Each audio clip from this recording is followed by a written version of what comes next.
The government celebrates securing a $3 billion loan from the International Monetary Fund. But most Sri Lankans are battling to make ends meet. Foreign currency reserves, fiscal management, debt sustainability mean little to many people struggling to put food on the table. Unlike before, it is very difficult and we find it difficult to go on.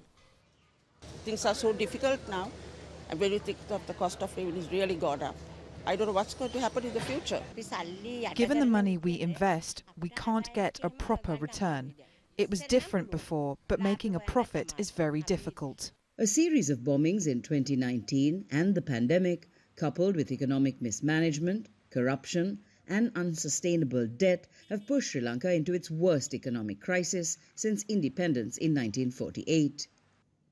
After months of negotiation, the government's finally secured a 4-year loan from the International Monetary Fund. The first tranche will be made available soon, in the next 2 days or so.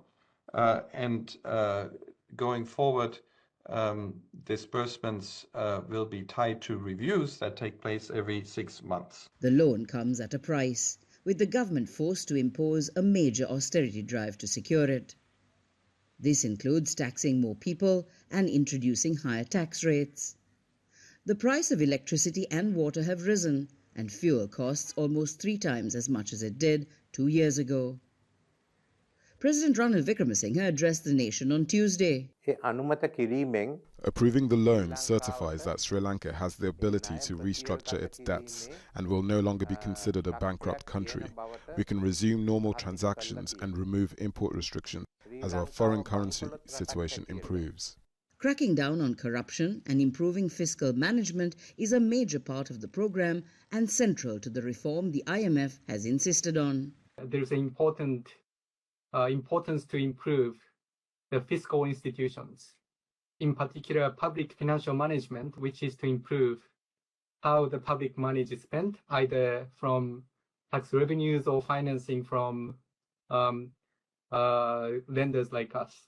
But some have questioned how effective the program will be. IMF programs are often designed to treat the symptoms of the problem and not the cause. And more than ever, I think it is clear to the IMF and everyone else that Sri Lanka's fundamental problem is in governance and in corruption.